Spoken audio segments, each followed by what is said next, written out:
So last time we were talking about generative models, and we started off with some discussion of generative versus discriminative models. And recall that these are basically both different flavors of probabilistic models, but it depends on what we're trying to predict, what we're conditioning on, and really critically what we're normalizing over. So we talked about discriminative models where you're trying to predict the label y conditioned on your data x, generative models where you're trying to just learn a probability distribution over your data x, and conditional generative models where you want to model the data x conditioned on some user input y, or label y. And recall that these differ in that what you're trying to normalize over, because probability distributions introduce this normalizing effect where all things where different kinds of things need to compete for probability mass due to this normalization constraint of probability distributions.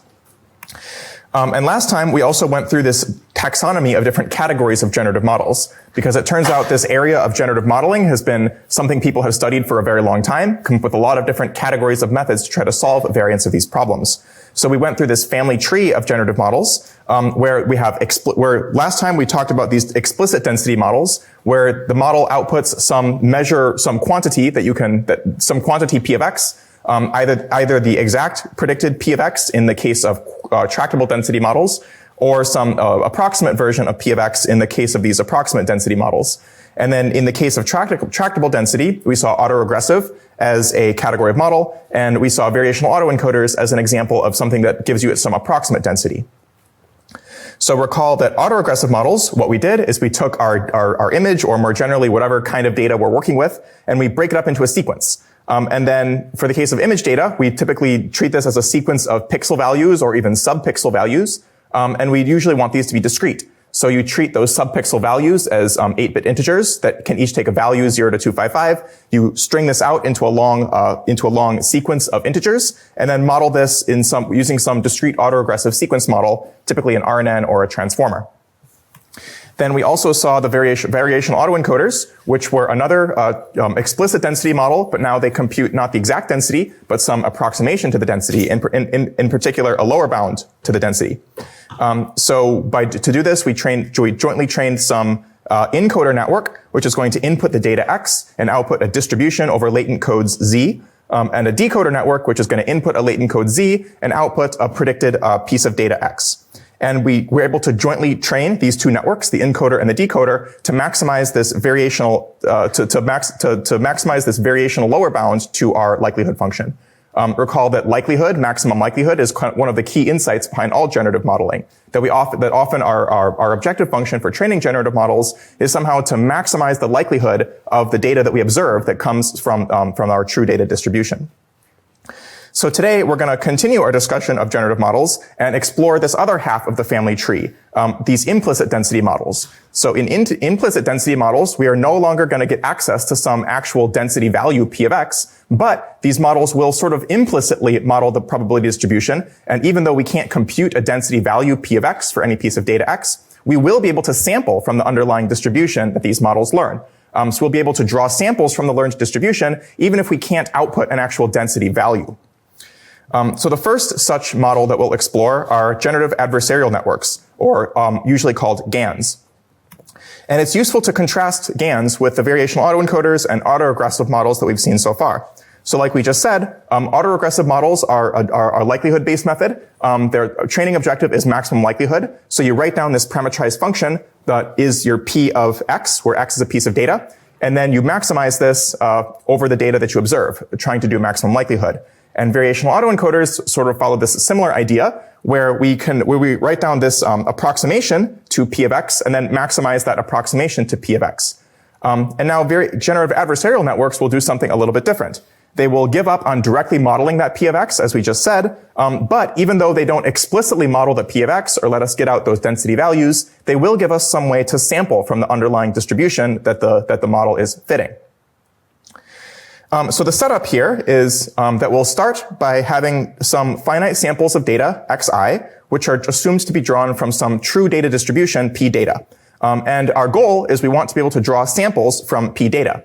And recall, P data is something like the true distribution of the universe. This is the distribution that the universe uses to give you samples of your data. And this is likely a very complicated distribution. It involves physics, it involves history, it involves socio-political constraints maybe, right? There's a lot of complication that goes into all the stuff happening in the universe that gives rise to the data that you see.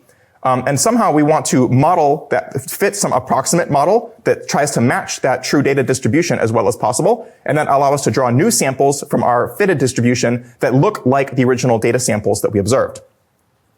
So the way that we're going to do this is by introducing a latent variable z. This looks kind of like the latent variable z that we saw in variational autoencoders, where it's going to this latent variable z is going to be distributed according to some known prior distribution p of z that we will write down and control ourselves. And usually this is going to be a unit Gaussian or a uniform distribution, but typically a unit Gaussian, something very simple that we know how to sample from, we know the analytical properties of. And now the setup is that we're going to imagine some data generating process that our network is going to model. So here, we're going to imagine that we sample a z according to our known distribution p of z to get a sampled z, pass that sampled z through a generator network, the g of z, and then that x is going to be a sample from some generator distribution pg. And as we vary the parameters or the architecture or the training of our generator network, that is going to induce different kinds of distributions that we sample from in this PG distribution. So the whole goal in GAN training is to try to force this PG distribution, which is induced by our generator network. We want that PG distribution to match the true P data distribution as close as possible. And because if they match, then we could sample a z, pass it through our generator, and now we have a sampled piece of data that looks a lot like our P data. So the picture for this is something like the following. We'll imagine sampling z from our pz to get a concrete latent z, pass it through our generator g, and that will give us a generated image. So the generator network basically is trained to convert a sample from a known distribution z into a sample of our data distribution. But now the question is, how can we force these outputs? How can we force the induced generator distribution PG? How can we force this to match the data distribution P data? And the trick in generative adversarial networks is that we're going to introduce another neural network to do that task for us, right? In the previous versions of generative modeling, VAEs and autoregressive models, we tried to write down some objective function that we could minimize that would force our fit distribution to match the data distribution. Here, we're going to relinquish that control and basically ask another neural network to solve that task for us. So in particular, we're going to train another neural network called the discriminator, D. And this discriminator is going to be tasked with inputting an image, sometimes a real image, sometimes a fake image, and it's going to classify whether that image was fake or real. And then the idea is that these two networks are going to fight. We're going to train the generator to try to fool the discriminator, and we're going to train the discriminator as a classification model to try to correctly discriminate or classify between real data and fake data. And the intuition is that as these two networks fight, then ideally the discriminator will get better, it will get really good, the discriminator will get really good at determining features of real data from fake data, and once the discriminator gets really good, then in order to fool the discriminator into thinking that the generated samples are classified as real, the generator data will need to get closer and closer to producing samples that look like true data. So that's the kind of intuition between generative adversarial networks. So the question is, does the generator network get feedback from the discriminator on whether it's classifying correctly? Yes, and that's crucial for this whole process working. And the type of feedback it gets is gradients, right? This whole thing, this composite system of the generator and the discriminator are just neural networks. We know how to compute gradients through those, and those communicate through that generated image. So we're going to backpropagate from the discriminator all the way through the generated image into the generator. So that's how the generator is going to learn from the discriminator. And then more concretely, we need to write down some actual equations, some actual math that we're going to use to concretize this intuition. So in particular, we're going to jointly train the generator G and the discriminator D with this minimax game. This equation looks maybe a little bit daunting, so we'll walk through each of the terms one by one. So here, we're going to color code this and say that the generator is going to be in blue, the discriminator is going to be in red. And the discriminator is going to be a function that inputs a piece of data x and outputs the probability that that data is real. So in particular, d of x equals 0 means that the discriminator has classified that piece of data x as fake. D of x equals 1 means that the discriminator has classified that piece of data as real. Of course, those are the extreme cases. The discriminator in practice will output some probability that gives you a soft version in between those two decisions. Now imagine what happens if we fix the generator G, and just imagine this problem from the perspective of the discriminator. So then, from the perspective of the discriminator, there's two terms here. One, this first term says the discriminator wants D of x equals 1 for real data. Remember, D of x equals 1 means that the discriminator says that it's real. And this expectation basically says we're going to draw data samples x from the true p-data distribution. We're going to pass those through the discriminator and then take a log, because we almost always work in log space when working with probabilities. And remember, log is a monotonic function, so maximizing log of x is the same as maximizing x. So in this case, this is saying that we want to maximize log of d of x for real data, which is equivalent to saying d of x equals 1 for real data. Now, on the other side, this is saying that we're going to take an expectation by sampling sampling latents z according to our known prior p of z. We're going to take those z's, pass them through the generator, which should give us a generated data sample, and then pass that generated data sample through the discriminator.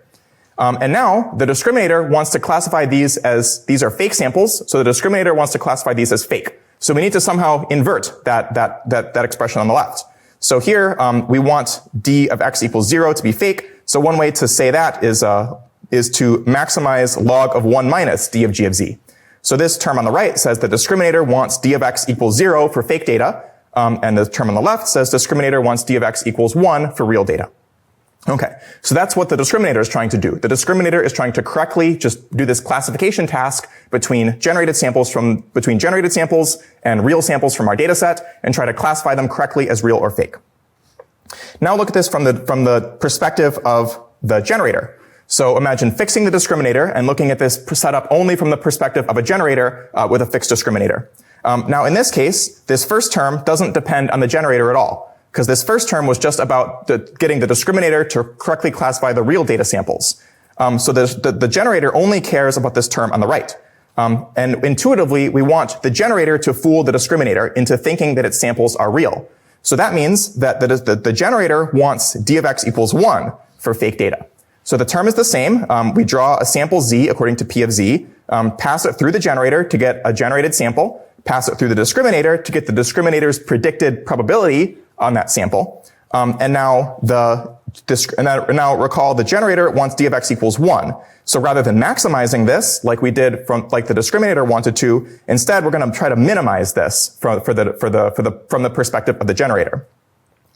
And that gives us this minimax game. So in particular, we can abstract away all this math by writing it as some scalar function v as a function of g and d. And then we say that the discriminator wants to maximize v, the generator wants to minimize v. And they're going to fight against each other in that way. And then to optimize this, we're going to basically run some gradient descent loop, taking alternating steps, trying to minimize and maximize this with respect to the parameters of the generator and discriminator. So loop while true forever, then update d according to take a gradient descent step, derivative of v with respect to d, and then step plus that gradient, because remember, discriminator is trying to maximize this, so we want to do gradient ascent to try to maximize this term. And then after we make an update on the discriminator weights, then we'll make an update on the generator weights by taking derivative of that v with respect to the generator weights g, and now take a gradient descent step on v because the generator wants to minimize that objective. So that's basically our training. That's basically the way that we train generative adversarial networks. We've got this thing v, which is the value of our minimax game, and we're going to take alternating gradient ascent and gradient descent weights on that objective v, in order like alternatingly update the generator and discriminator. And one thing that's really important to realize when we're training generative adversarial networks is that this v is not a loss function. That means there is no, like, the absolute value of v basically does not tell us anything about how well the generator and discriminator are solving this problem. Or how well, or really the thing we care about is how well is that induced PG distribution matching the data distribution. And just looking at the value of v doesn't really tell us anything about that. right? Because the value of V sort of depends on how good the discriminator is, right? If the discriminator is really bad, then it's really easy for the generator to fool this and get good numbers. Or if the discriminator is really good, then the generator has to be really good. So there can be sort of different settings of D and G that will lead to the exact same value for V. And that means that generative adversarial networks are often really hard to train, and even hard to tell when they are doing a good job at training. Right? Normally when you train neural networks, you have a loss, you try to minimize the loss with respect to the parameters of your network, and you want to see that loss go down over the course of training. But you don't have that with generative adversarial networks. You have the generator loss, you have the discriminator loss, you can try to plot them, but in general, they're pretty meaningless. So with generative adversarial networks, they're really hard to train. This objective is sort of fundamentally unstable. You're sort of trying to do jointly maximize and minimize the same quantity with respect to different parts, different sets of parameters of the network. So that's kind of inherently a difficult optimization problem. And then even worse, you don't have any value to look at to tell whether or not you're making progress towards a good solution. So generative adversarial networks, they're pretty effective, but they're really hard to train and really hard to tune and really hard to make progress on. So that's sort of the main takeaway for generative adversarial networks. You know, there is one little trick that is kind of useful to think about for when training GANs, is that just to kind of imagine the training dynamics of these things. So at the very start of, imagine at the very beginning of training, your generator is randomly initialized, your discriminator is randomly initialized. What's going to happen? Well, at the very start of training, then your generator is producing completely random noise. That completely random noise is going to look very different from real images. So at the very beginning of training, when the generator is terrible, then the discriminator has a very easy problem. So typically within a couple iterations, the discriminator can like really immediately pick up between real images and these totally garbage random fake images that the random generator is giving you. So that means that at the very start of training, the discriminator is quickly going to learn to classify these real and fake pretty quickly with pretty high probability. So then it's interesting to plot what is d of g of z. What is this term as a function of d of g of z, right? Because that's basically the loss function. That's basically the loss function from the perspective of the generator.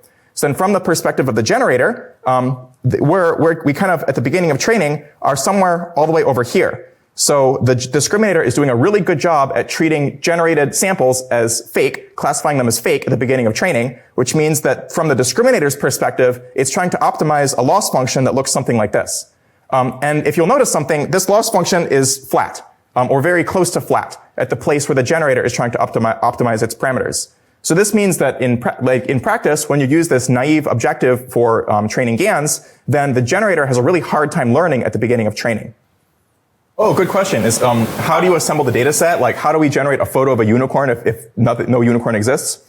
So this P data, that's kind of your choice of P data, right? So whatever data set you happen to assemble from your training set, that's you choosing what is the P data that you're trying to model. So in general, if you want to generate a sample of a thing that looks nothing like anything that you've ever seen before, you're out of luck. It's not going to happen. So the only way that you're generally going to draw samples is if you have something in your training data set that looks kind of like that. So these networks do, like all generative models and all neural networks really, do generalize a little bit, right? So then the hope is that, you know, maybe you've never seen a photorealistic image of a unicorn wearing a Santa Claus hat, but you've seen photorealistic images of horses, you've seen photorealistic images of Santa Claus hats, you've seen drawings of unicorns, you've seen drawings of horses, and somehow you've got enough stuff, even if you've never seen the exact composition of attributes that you want to generate, you've seen enough stuff that's close enough to it that the model can generalize and give you something new. And that's always the hope here. What does this look like from the discriminator's perspective? So then, then if I generated this image of a photorealistic unicorn wearing a Santa Claus hat, then maybe all the textures are really perfect, like the lighting is perfect, the shadows are perfect, the leaves are perfect. So there's no real evidence in the data, in that sample itself to say that this is obviously wrong. Maybe if the discriminator was really, really smart, then the discriminator could somehow know that unicorns don't really exist and having a perfectly photorealistic image of them isn't likely to happen. But that's a pretty hard semantic problem to solve. So in practice, discriminators tend not to really be that smart. Yeah, good question. The idea is, why don't we look at two curves? Why don't we look at one curve saying how good the discriminator is? Why don't we look at one curve saying how good the generator is? Feel free to plot them. They tend to look really useless. And there's probably literally hundreds of research papers of people trying to solve this problem and figure out how do we tweak the GAN objective? How do we not use a log? How do we use a Wasserstein something, a something, like put all kinds of crazy stuff into this to make those curves more interpretable? Hundreds of papers written about it, like 5 years of thousands of people's time. I don't think anybody came up with a good solution. So still, even after like hundreds, thousands of papers training GANs, a lot of people still end up using this vanilla formulation, which tends not to give you very interpretable curves, even when you split it up that way.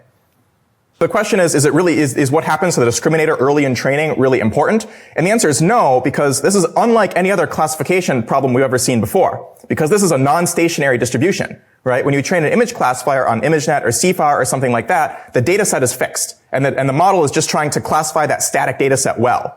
But in the case of GAN training, the data set that it's trying to fit is changing under it during the course of training. Because, even at the beginning of training, maybe it's the generated images look really bad. It's easy to solve the problem, but then the generator gets better. And now the data set that the discriminator is trying to discriminate changes under it during the course of training. So that means that it's a non-stationary problem and, with very complicated learning dynamics. Yeah, good question. Do these get caught in local minima? Are there a way to kick them out of local minima, train for a while, kick them out? I think, again, hundreds of papers, thousands of papers, lots of heuristics, nothing really stuck. Correct. So you have to train this end to end. So gradients from the discriminator always propagate into the generator. In particular through this term on the right. So the only way that you're ever getting gradients onto the generator's parameters is actually through the discriminator, right? Unless you have some regularizer in here, but there's no auxiliary term that's telling the generator what to do other than the gradients it gets through the discriminator. And that's again leading to part of the unstable learning problem. Correct. So that P data distribution, that's going to stay fixed over the course of training. All right. So we said, there's this problem that the generator gets low gradients at the course of training. There's a little hack here where rather than trying to maximize log of 1 minus d of g of z, you can instead minimize minus log of d of g of z instead. You can convince yourself offline that those are roughly equivalent, but the TLDR is then it gives you a better curve for the generator to get better gradients at the start of training. So that's really important, and whenever you're training GANs from scratch using this sort of log objective, then this trick to use the modified loss for the generator is really important in practice. So that means that there actually is a 1V that you're computing for the generator, a different V that you're computing for the discriminator, and they aren't quite the same. Okay, there's another question of why might this be a good objective? And I used to have slides that walked through this proof step by step, but I don't think we have time for that today, so I'll just give you the TLDR, and we can refer you to something offline to check. But the TLDR is that this objective is good because you can write down this optimal discriminator, right? So, this is a nested optimization problem where there's an inner maximization over D and outer minimization over G. So if you do a little bit of math, you can actually solve this, in this inner maximization problem and write down what is the optimal discriminator. This should actually be this is the optimal discriminator with respect to a particular generator G. And you can just write this down. Of course, even though you can write it down, you can never compute it because it depends on P data. And you can never compute P data because if you had access to the P data density, you'd be done. So you can write this down as an equation on a slide or on a piece of paper, but you can never compute it. And then, once you have this inner objective, once you have sort of maximized this inner objective by writing down the optimal discriminator, then you can show that the outer objective is minimized if and only if PG of X is equal to P data. So at least theoretically, the optimum state of both the discriminator and the generator actually occurs uniquely when PG is equal to P data. So that kind of makes us feel good, but there's a lot of caveats to that theoretical result. The one is that they both assume infinite potential capacity for G and D, that those both assume that your generator and discriminator can in principle represent any function, which of course they can't because they are neural networks of a fixed size and capacity. This also tells us absolutely nothing about whether or not we will converge to this solution. So even though there is this optimum point in this objective landscape, this tells us absolutely nothing about whether we can ever reach there via this gradient descent, gradient ascent, especially with a finite number of data samples. So there's this sort of comforting theoretical result that there is some theoretical justification to GANs, but in practice, this doesn't really hold or give us very strong guarantees. So these GANs, in practice, your generator G and your discriminator D both are going to be parameterized as neural networks. And they used to be CNNs. The GANs kind of fell out of favor before VITs became popular, but I'm sure they would work with VITs as well. And the first GAN that really gave non-trivial results was called DC-GAN, that had this 5-layer COMNET architecture, which gave these what were at the time pretty exciting samples. And I mentioned DC-GAN because the first author, Alec Radford et al., for most people, doing DC-GAN would have been a highlight of their career. But for Alec Radford, it wasn't nearly enough for him, because the next project he worked on right after DC-GAN, does anybody know? GPT. So Alec Radford, DC-GAN was kind of a low light in his career. He went on to do GPT-1 and GPT-2, as well as some other amazing work at OpenAI. So I think there's this really cool connection between, people that were working on generative modeling of images actually jumped over to do generative modeling of discrete text data and did some of the really important work there. And one of the only other GAN paper that I'm going to highlight is called StyleGAN. I'm not really going to walk you through the details of this one other than to kind of point you at it as like a good one to read if you want to know kind of the best practices of GANs. They use a much more complicated architecture, but they get pretty good results in practice. And one really nice thing about GANs is that they actually tend to learn something smooth in the latent space. So what I mean that is that if we have two latent vectors Z0 and Z1 and we interpolate between them, that is, you draw a sample Z0 from your Gaussian, you draw a sample Z1 from your Gaussian, then you interpolate some kind of curve between Z0 and Z1. Then for every point along the curve, we're going to generate a sample using our generator. Then if we do that, we tend to get smooth interpolations through this latent space, which is something really cool with GANs. And here's an example of this latent space interpolation from the StyleGAN 3 paper. So you can see that these are all generated samples by smoothly varying that latent Z and then passing it through the generator to generate these different samples. And you can see that these animals sort of smoothly morph into each other. So that means that the model has somehow uncovered some useful structure and stuffed it into the latent space. So that's pretty cool. So I used to talk a lot more about generative adversarial networks. The pros is basically they have a really fairly simple formulation. And if you tune them right, like we saw with StyleGAN 3, then they can actually give you very nice results. Very beautiful images, very high resolution, very good stuff.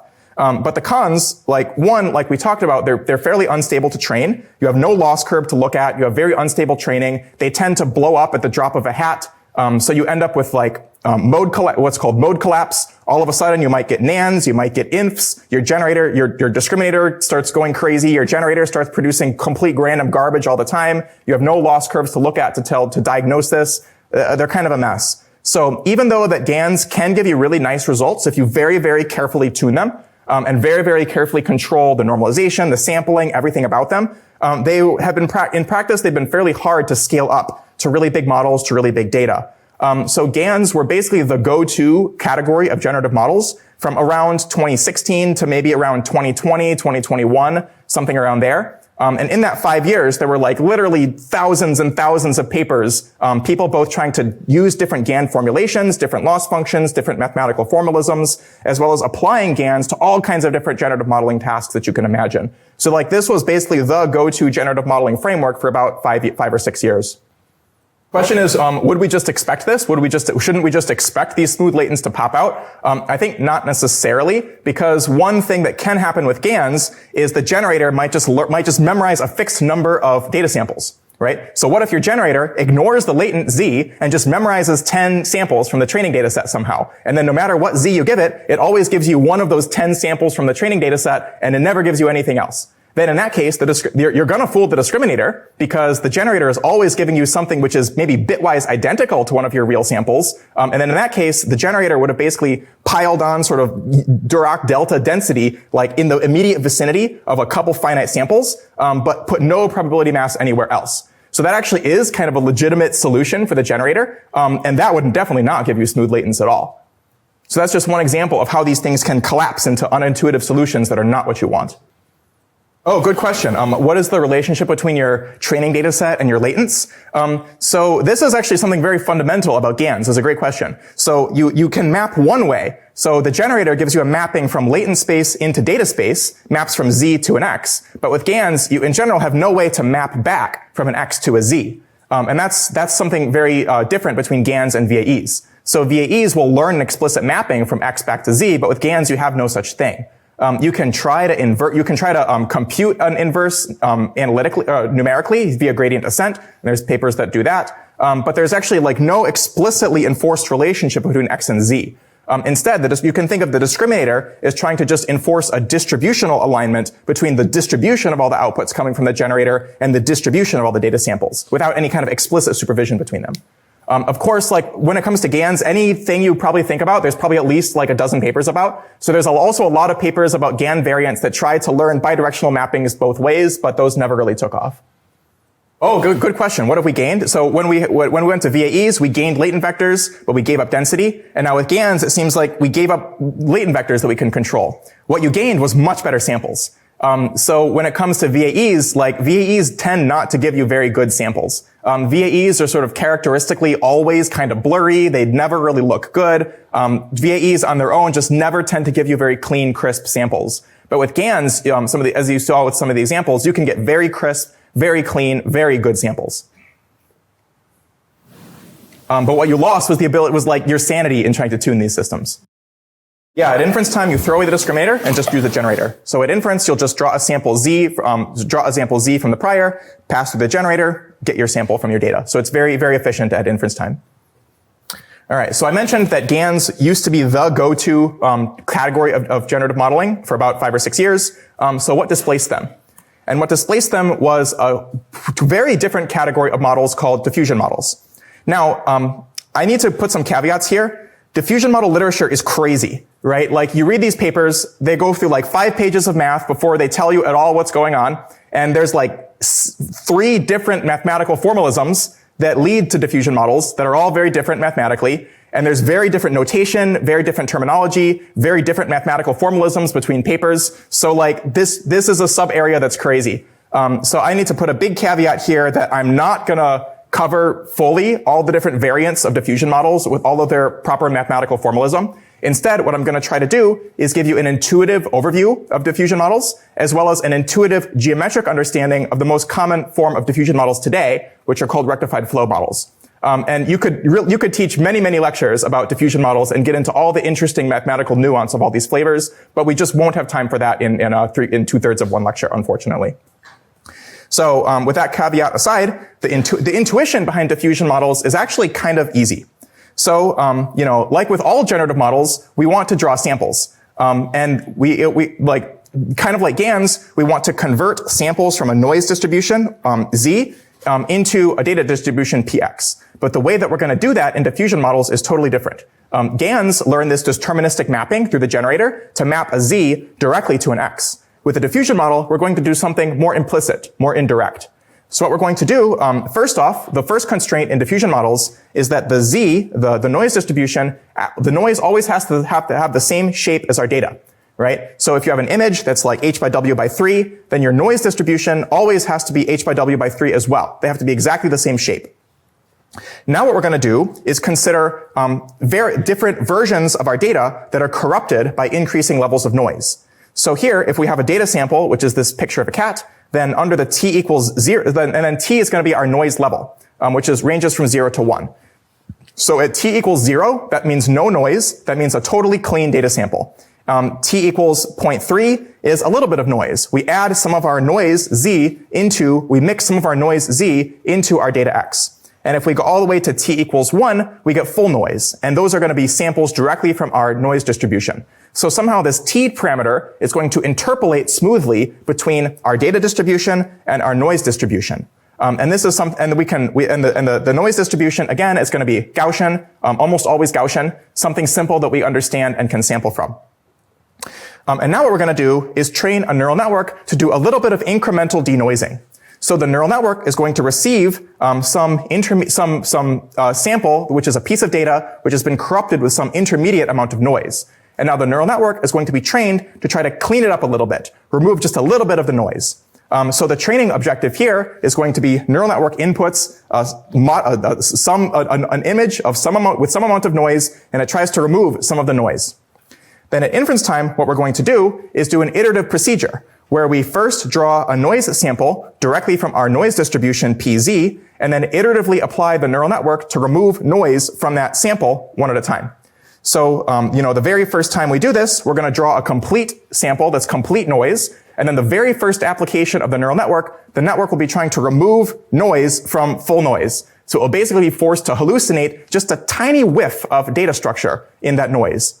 And then, once we get to some slightly less noisy example, we're going to pass it back to the neural network, and again ask it to remove just a little bit of noise from this now slightly denoised, slightly generated image. And then it'll get a little bit less noisy, and it'll get a little bit less noisy, and it'll get little bit less noisy. And eventually, if we set up all of this stuff correctly, then we want to get to a situation where we can draw a complete noise sample, and then ask the network to remove noise from that complete sample Z of complete random noise, until eventually we've removed all the noise and come up with a generated sample from the system. So that's kind of a weird setting. It's kind of a weird thing. But that's kind of the intuition behind diffusion models. Is the number of steps a fixed hyperparameter? It depends. So on this slide, I've intentionally I was sort of forced to be very vague about all these things.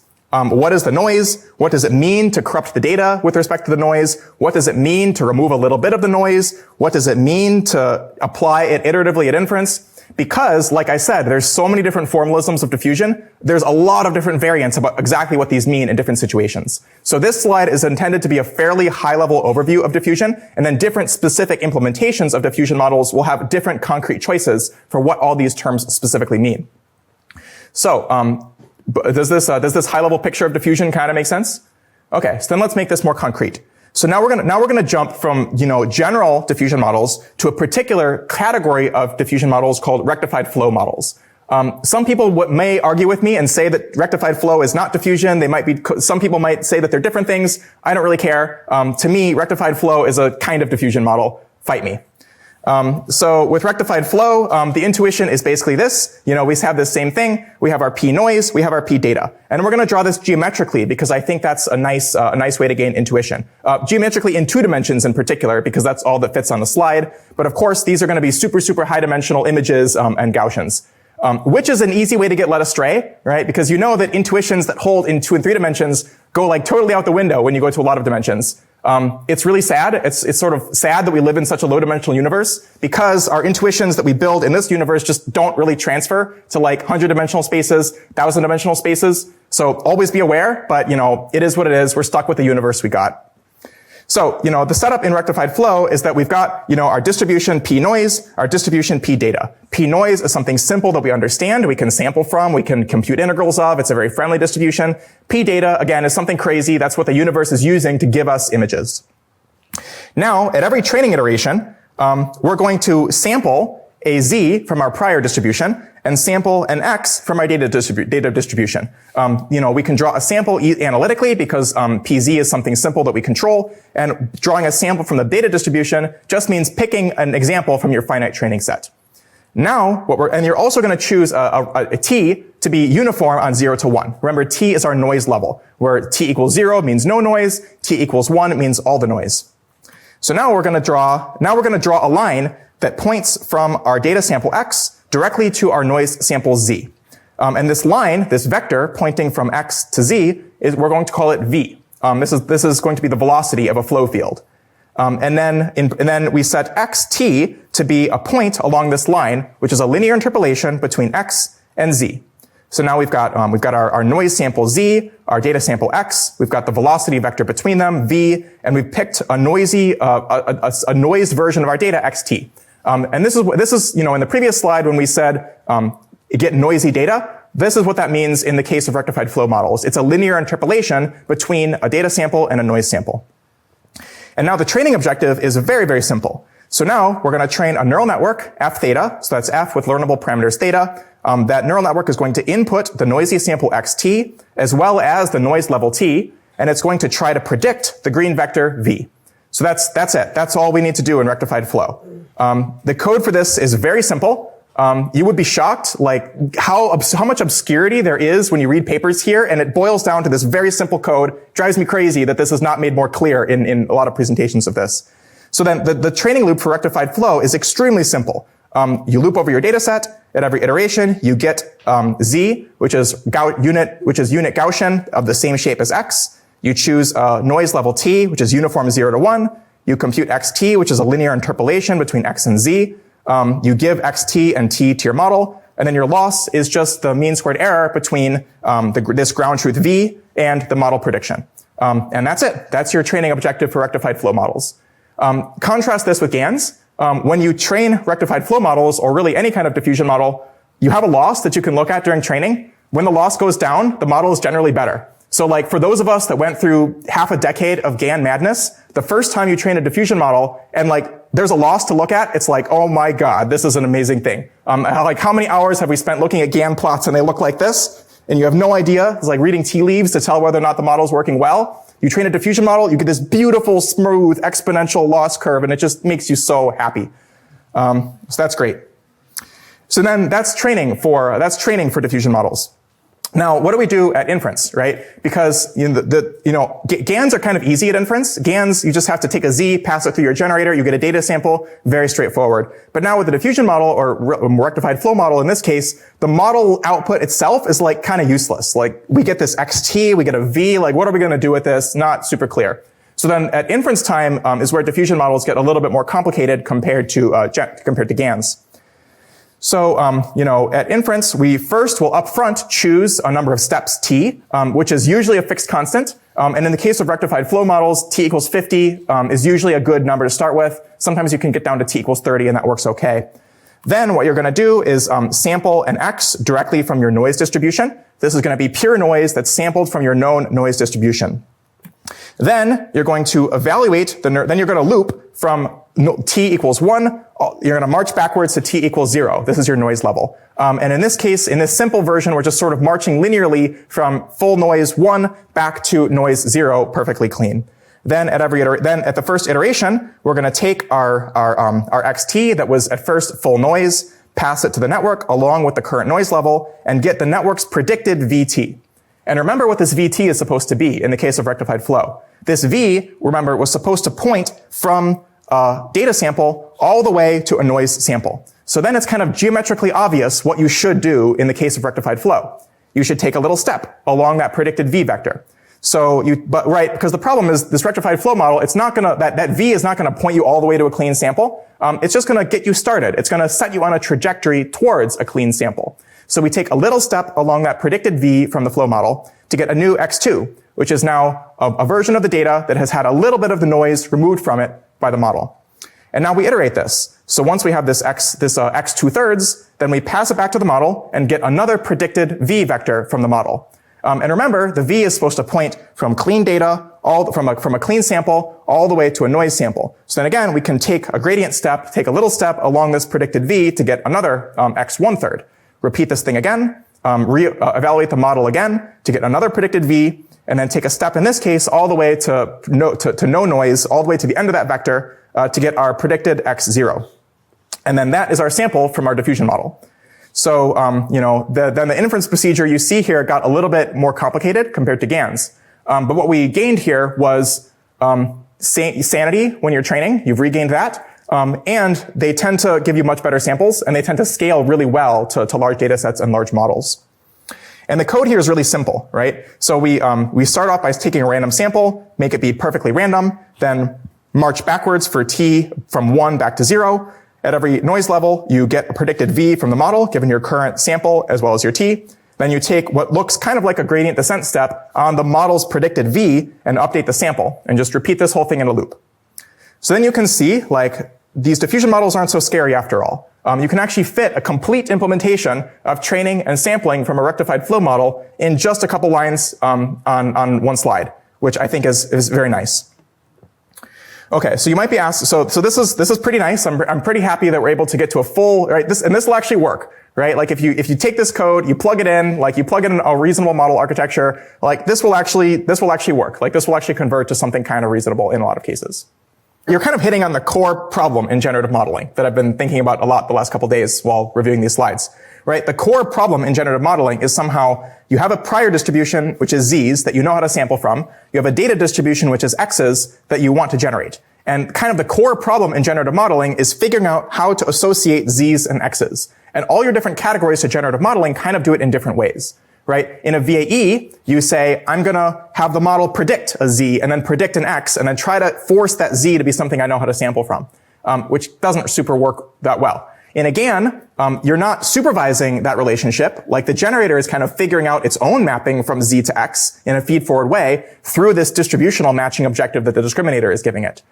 In diffusion, it's kind of figuring out by what ends up, it ends up having to integrate these curves. And there's a lot of different, actually like several different mathematical formalisms as to why objectives that look like this end up matching probability distributions in a reasonable way.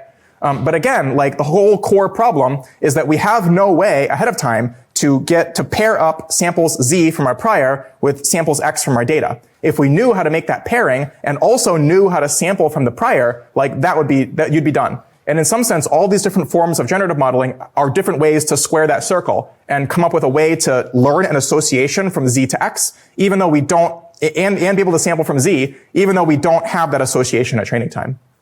There's a lot of different interpretations of this that can get very, very heavy very quick, so I've tried to avoid them. Right, so, but we said last lecture that, unconditional generative modeling is kind of pointless. So what we almost always care about is conditional generative modeling. And that's easy to accommodate in rectified flow. So to do conditional rectified flow, we would kind of imagine that there's different subparts of our data distribution. Here I'm saying it's categorical. Maybe our data is actually squares and triangles. And then we have our whole data distribution, p data, as well as our two sort of subdistributions, p data x given that y is a square, and p data x given that y is the label y is a triangle. So this is kind of the picture you should have in mind when you think about conditional generative modeling. Then in the case of rectified flow, this is very easy to accommodate. So you just your data set now has pairs x and y, and your model now takes y as an additional auxiliary input somehow. And then during sampling, same thing, you get your predicted v's, and you get your predicted v's, the model takes as input this extra y, and you use that. So this all kind of goes through. The difference is that now y is actually hopefully some conditional signal that the user can control. Maybe this is a text prompt, maybe this is an input image, maybe this is some kind of user input that you're expecting at inference time, which actually make these models controllable and useful in practice. But then there's another really interesting question is there any knob you can tune to control how much the model pays attention to the conditioning signal? Right? It turns out if you train these things naively, a lot of times they don't often follow the conditioning signal quite as much as you would like. So there's a trick called classifier-free guidance, or CFG, that changes this a little, that changes our diffusion training loop just a little bit. So what we're going to do is we're still going to train this conditional diffusion model that inputs your xt, inputs your y, but we're going to on every training iteration, we're going to flip a coin, and if that coin is heads, we're going to delete the conditioning information. So we're going to set it equal to some kind of zero value or null value, basically destroy the conditioning information 50% of the time. That could be a hyperparameter, but 50 is a pretty good one that most people use in practice. So we're going to flip a coin. If the coin is heads, delete the conditioning information. So that means that the model is conceptually now forced to learn two different kinds of velocity vectors, right?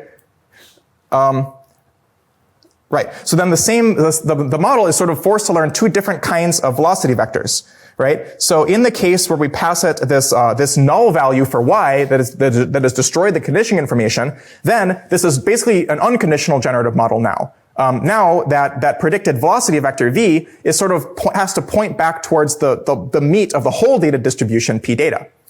But when we pass a real conditioning input y that's non-destroyed, non-null, non-zero, then we're getting sort of a conditional velocity vector that is pointing us back towards not the full data distribution, but towards the conditional data distribution, which is conditional on that conditioning signal that we cared about. And then the dumb trick is we're going to take a linear combination of these two vectors to kind of push it more towards the conditional velocity vector. So in particular, we'll have a scalar hyperparameter w and take a linear combination 1 plus w times vy minus w times v null. So that's going to be a vector that now kind of points even more towards the conditional distribution than it does the data distribution. And then the idea is that during sampling, we're now going to step according to this VCFG vector rather than the raw vectors predicted by the model.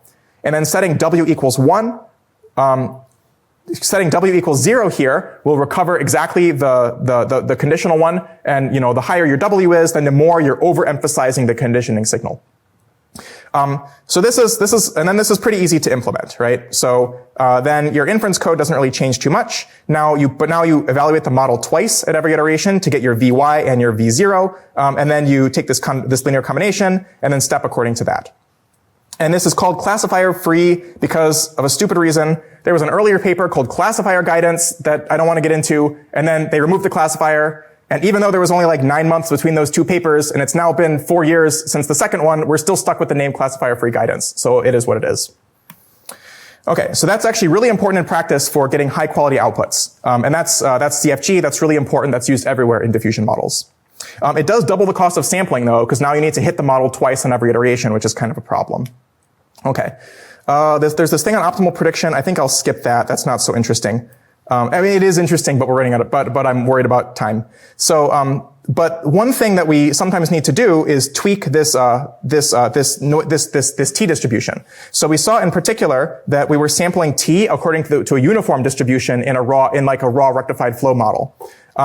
And the thing about that is that kind of is going to put uniform emphasis on all noise levels. And intuitively, when you're at full noise, the problem is very easy, right? When you're at full noise, the problem is very easy. Then the model, like the optimal prediction from the model, is basically to point towards the mean of the data distribution. And similarly, when you're at zero noise, then the optimal prediction is actually to point towards the mean of the noise distribution. So actually the model, like the optimal prediction from the model at full noise and full data and no noise are actually relatively easy problems. It just needs to learn the mean of those two distributions. But when you're somewhere in the middle, it's actually really, really hard, right? Because when you're somewhere in the middle and you sample that XT, there might have been multiple pairs X and Z that could have given rise to that same XT in the middle. And then the network basically needs to solve this expectation problem and figure out what is that optimal direction to predict that kind of integrates over all possible X's and Z's that might intersect at this point XT. So somehow those points in the middle are intuitively much harder for the network to solve. So, but when we sample uniformly from 0 to 1 T, then we're kind of putting equal importance on all levels of noise, which doesn't really match this intuition. So in practice, you'll often sample from different noise schedules, and one very popular one is this one called logit normal sampling, which basically looks kind of like a Gaussian, puts relatively little weight on the 0 and the 1, with a lot more weight in the middle.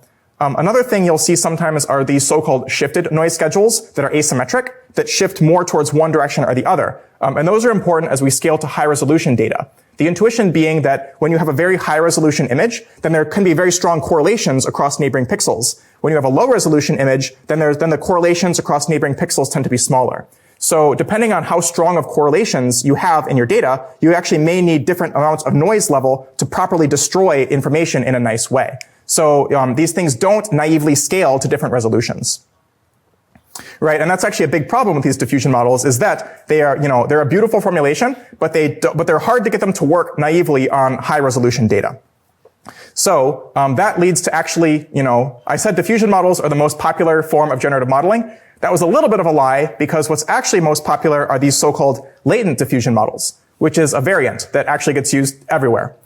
So here it's going to be a multi-stage procedure. So what we're going to do is first train an encoder network and a decoder network. The encoder network is going to map from our image into some latent space, which I've colored in purple. And ideally that latent is going to spatially downsample the image by a factor of D, as well as convert from 3 channels up into C channels. And a pretty common setting is to get 8 by 8 spatial downsampling and to increase to 16 channels. That's kind of some of these most common encoder decoders. These encoder decoders tend to be CNNs with attention, but some more recent papers have explored VITs for these. Then what we do is we're going to train a diffusion model not on the raw pixel space of our images, but instead on the latent space which is discovered by this encoder-decoder model. So then the training procedure kind of looks like for training the diffusion model, we're going to sample an image, pass it through the encoder that we learned in the first stage to get a latent, and then add noise to the latent and train the diffusion model to denoise the noised latent. And really importantly, you freeze the encoder so you do not propagate bit gradients back into the encoder. We're only using it to extract these latents and then training a diffusion model directly on the latent space which is learned by the encoder.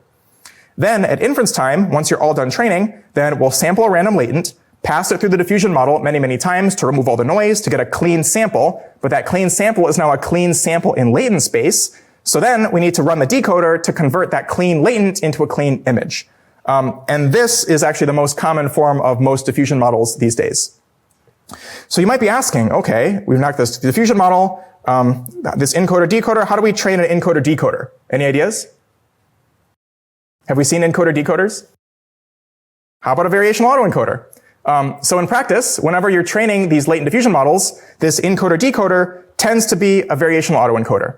But we just said there was a big problem with variational autoencoders, is that they give you blurry outputs, right? And if this encoder decoder is going to give you blurry outputs, the quality of the reconstructions you get out of the decoder is going to bottleneck the quality of the generations you get out of the downstream diffusion model. So if your encoder decoder is giving you blurry, ugly reconstructions, that's not going to fly. That's not going to get us good clean samples.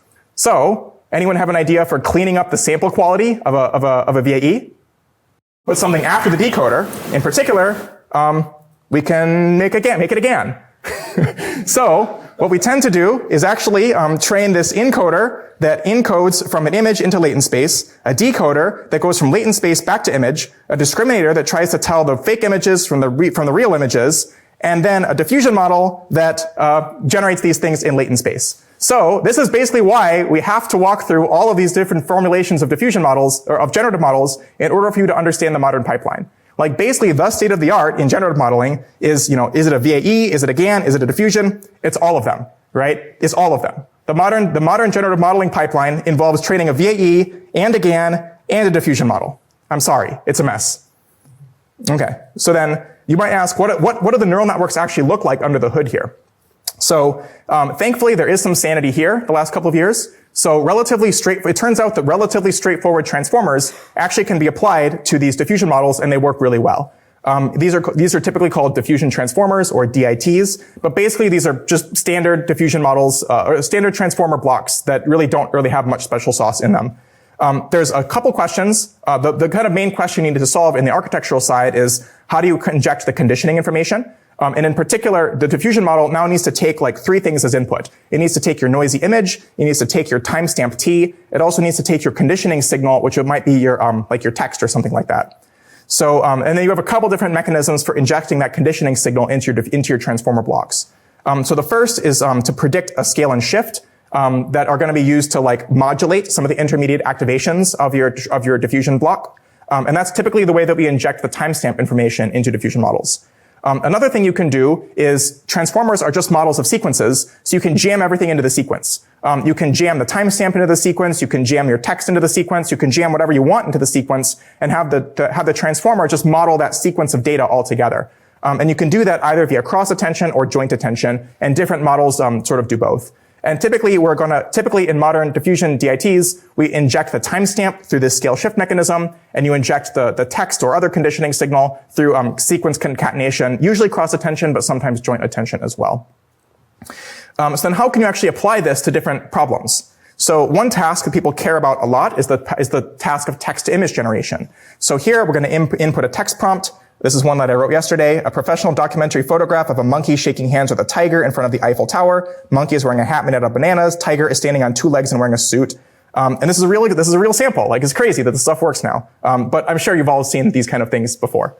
And the way that this works is you'll take your text prompt, pass it through usually a pre-trained text encoder, right? So actually I lied, like there's actually more models you have to train. In addition to an encoder and a decoder and a VAE and a discriminator, you also need to train a language model secretly to get these things to work. So you'll actually typically pick up a pre-trained text encoder, usually T5, clip, something like that, to give text embeddings, and usually the text encoder will be frozen. Then those text embeddings, you pass your text embeddings together with your noisy latents into your diffusion transformer that also gets your diffusion time step. That's going to output clean latents, and this thing will kind of go iteratively, and that'll go through your VAE decoder to give you your final image.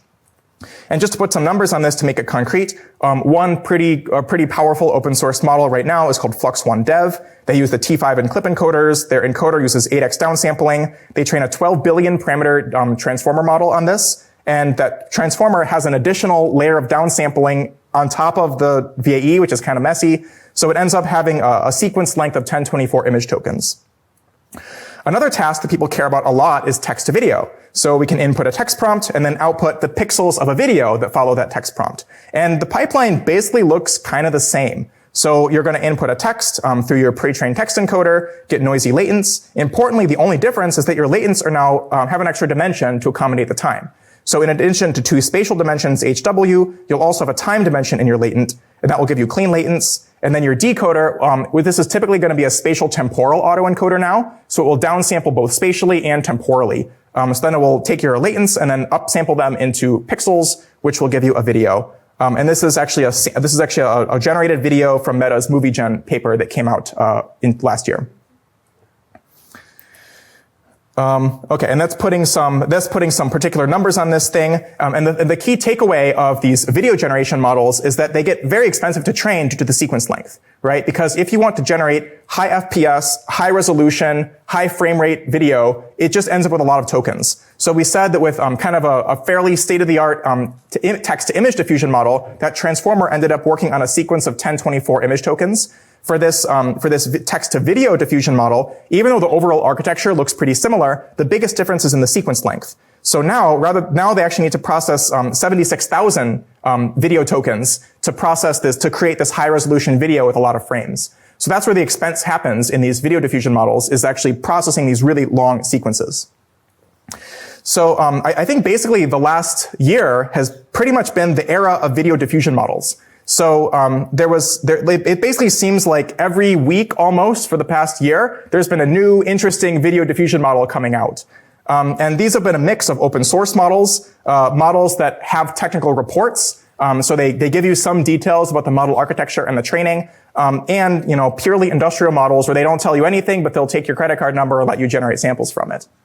So I'm not going to go through all of these one by one, but I just wanted to give the sense of this has been a really hot topic the past 18 months.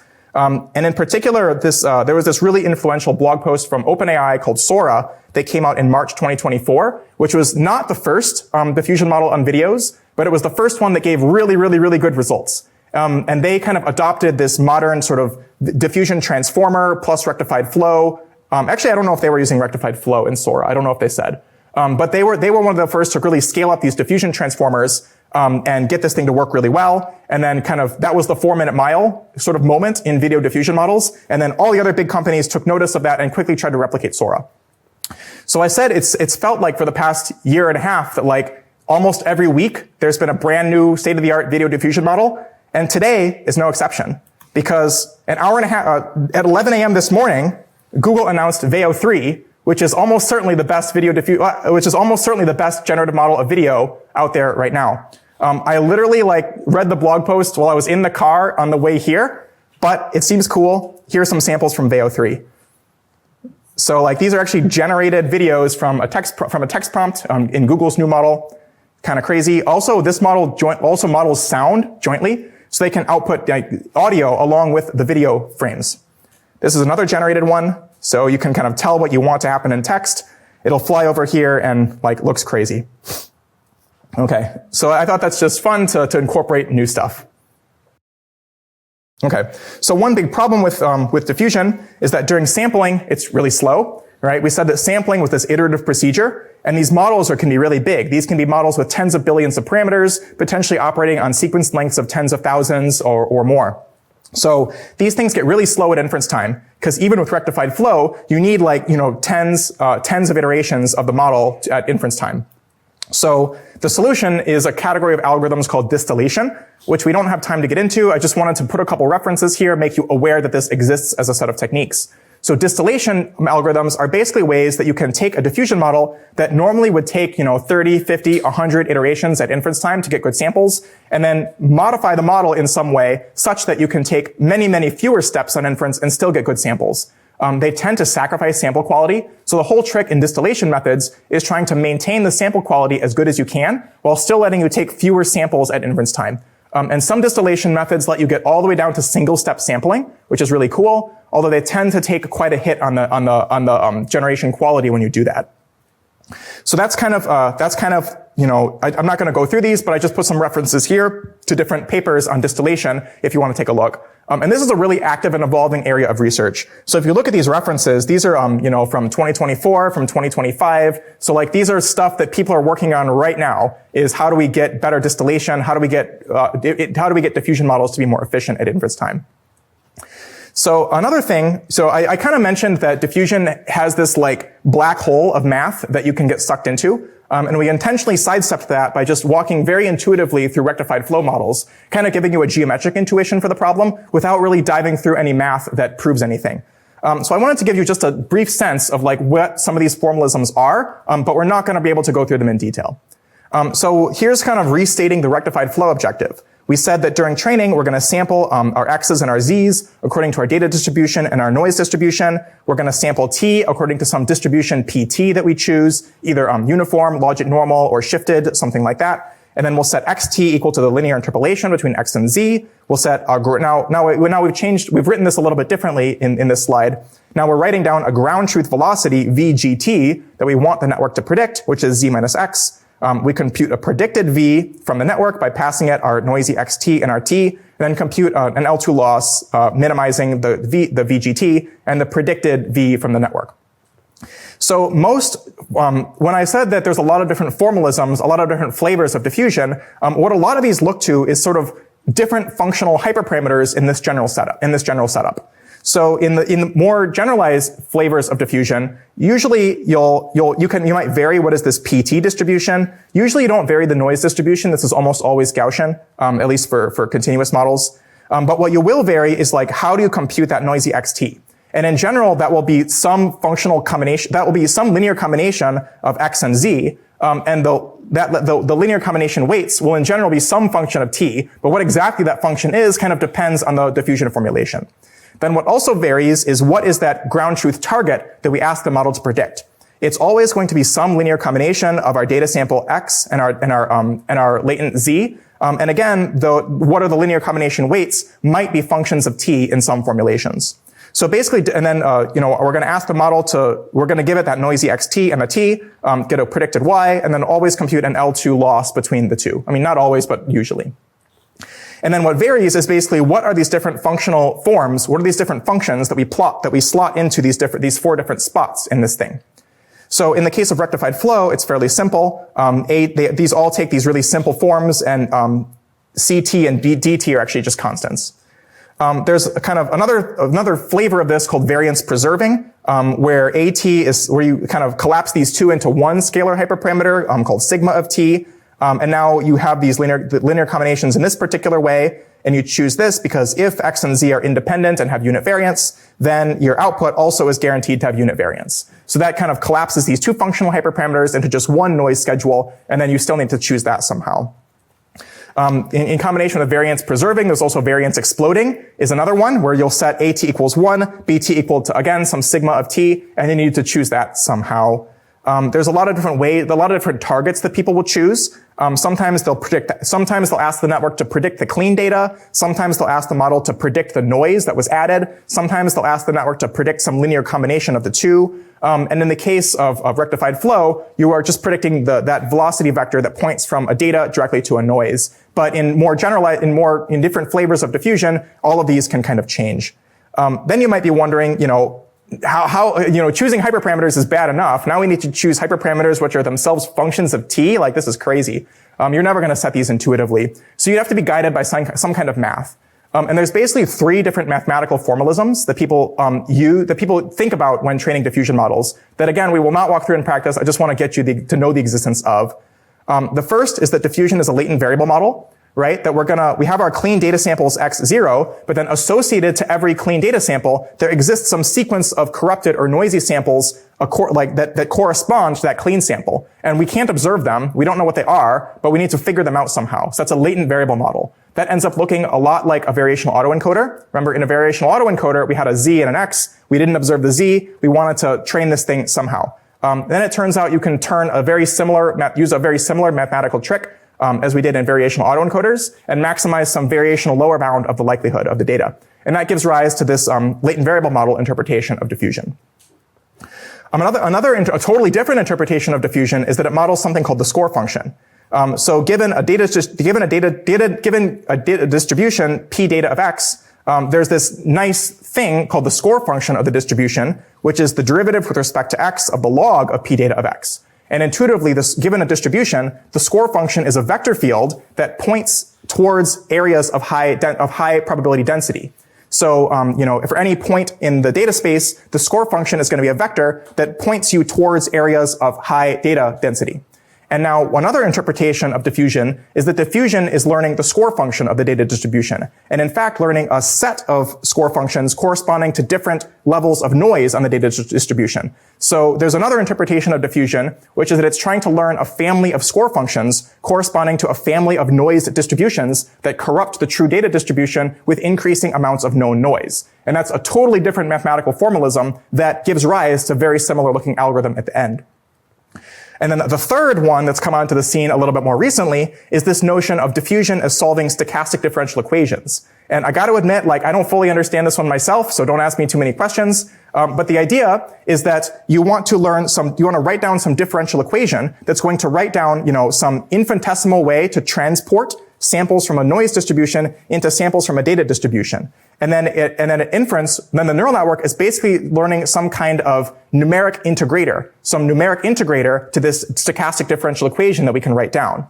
And this opens up a whole new way of thinking about it, right? Because under the lens of stochastic differential equations, then we get access to whole different categories of functions, to whole different categories of methods to sample from these things at inference time, right? And from this perspective, the kind of naive gradient descent type approach that we saw in rectified flow basically corresponds to a forward Euler type of integrator on top of a stochastic differential equation.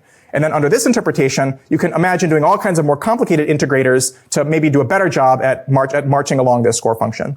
So again, these are deep waters. There's papers that go into great detail on all these things. And a blog post that I really liked is this one by Sander Dielman on perspectives on diffusion, who actually gave 8 different perspectives on different ways to think about or view diffusion models. So this is an excellent post I would highly recommend. I would actually highly recommend everything he's written about diffusion models. All his blog posts are amazing. Autoregressive models actually come back. We can do the same thing, encoder decoder, and put an autoregressive model on there too. So the other, just sneaking this in there at the end, in addition to diffusion models, the other, modern recipe for generative modeling is to train an autoregressive model on discrete latents that are computed by a discrete variational autoencoder. So, that's why we did the 4 generative models that we did, right? GANs, VAEs, autoregressive models, diffusion, because it turns out they all get used in modern machine learning pipelines. So that's basically the summary of today. Today we did a whirlwind tour of 2 different categories of generative models. We talked about generative adversarial networks as well as diffusion models, and we saw kind of their modern full pipeline instantiated in latent diffusion models, which is kind of a nice way to wrap up this generative modeling section because all the generative models that we saw basically come back and come together to form these big modern pipelines. So thanks, and next time we'll talk about vision and language.